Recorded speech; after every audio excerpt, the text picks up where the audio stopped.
Thanks for tuning in. This is the Tammy Tine Design YouTube channel. I'm Tammy, and today I'm creating a one-page layout with one photo. If these papers look familiar to you, I picked them out while I was breaking down the Little Dreamer Girl collection from Echo Park. I will link that video in the description box below if you haven't had a chance to watch that one yet. While I was filming that video, an idea hit me for a layout I should create with these papers. With all of the collections I've broken down so far, I think this is the first time one of the breakdown videos led directly to a process video. And I have something bigger now planned for a collection I'll be breaking down soon. But I don't want to get too far ahead of myself. More information about that later. Today I'm using this fun rainbow print, the navy background, and this limey green paper. I also have a sheet of American Crafts white cardstock. Here is the photo I'll be scrapbooking. I took this rainbow photo out the car window one day. It's not the best photo in the world. You can't really see the rainbow that well on video, but I can see it better in real life. I picked out two alphabets for this layout, this American Crafts foam alphabet in the peachy pink color from Hello Little Girl collection, and this navy cursive puffy alphabet from the sweater weather kit from Hip Kid Club. I do have embellishments on my tray ready to go. For this layout, the rainbow pattern paper is going to do most of the work. So I only pulled a few things to add. I have some cute glittery fabric stars and hearts, and was really happy to see that these yellow stars are a good match back to this limey green paper. The die cuts came from the Sunkiss collection from Cocoa Vanilla Studios, and I already have my title added to wax paper. The title is Chasing Rainbows, as you can see.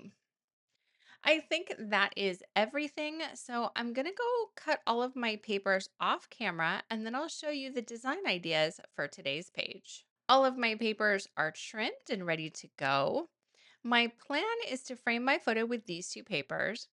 I scuffed up the edges with my tonic edge distressor. There's not going to be a lot of embellishment on this page, so I am adding a few extra details to the papers. I wanted to use as much of the green paper as I could. To mat the photo, I did gut the lime green paper. And then I'll add my white cardstock on top so the lime green paper will mat my entire layout. I like that pop of color under the white cardstock. My two blocks of pattern paper will go vertically down the layout with the rainbow on top and the navy paper layered underneath. The photo will overlap the rainbow paper just a bit. I'm trying to condense the title as much as possible so that it can be centered under the photo but not overlap the rainbow paper. This is why I take the extra step to add my titles on wax paper so I can check the spacing and make adjustments as needed. This rainbow paper is fun. I really wanted these rainbows to be a big part of the design. So often, our pretty papers can get lost under all of the layers.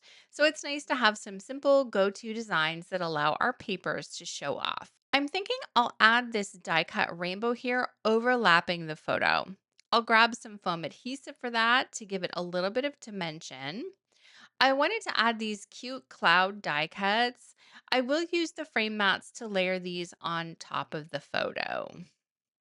This flag banner would be cute overlapping the photo and it fits in that space perfectly.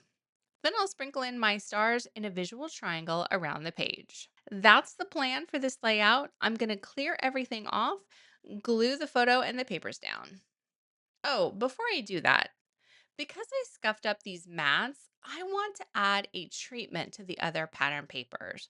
I want to give them some dimension as well. So I'm going to wet the edges with my water pen and then I can roll the edges and bend them back and maybe add a few tears.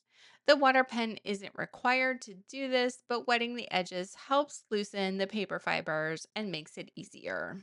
I could just add more distressed edges. That's an option if you want to keep it easy. But I wanted a bit of a different look, so I'll take the time to add the treatment to the edges. I will do that off camera and then I can embellish the page. Everything is glued down, and now I'm wishing I had picked out different alphabet letters. Maybe if I had the word chasing in the blue and the word rainbows with the other one, I'd like it better. There's nothing wrong with it. I just don't like the space that got created by giving room to that B. I'd rather have the words closer together. I love cursive alphabets, but I didn't think this one through before I glued it all down. That's a mistake I can't really fix, and I don't want to take it all apart, so we'll just move on to the embellishing. I want to position my rainbow so that you can still see me taking the photo in the reflection of the side mirror. I don't want to cover up that part of the photo. It looks like there's still room to add my die cut in the corner by the title. It will hang off the mat a bit, but that gives me the perfect spot to add one of my glitter stars. I can nestle that up underneath the rainbow, so I'm definitely going to get my rainbow up on some foam adhesive. As I'm getting all of the embellishments situated, I wanted to say I ended up pulling out that journaling card you see there on my desk. I thought maybe I could add a pocket underneath my photo and I'd add some journaling. But I forgot and glued down my photo without the pocket. So, bad move on my part for trying to add a new design element while I was gluing everything down. I'm also going to layer the cute cloud die cuts above the photo. And I feel like adding in the journaling card with that label on top would have made that area too busy.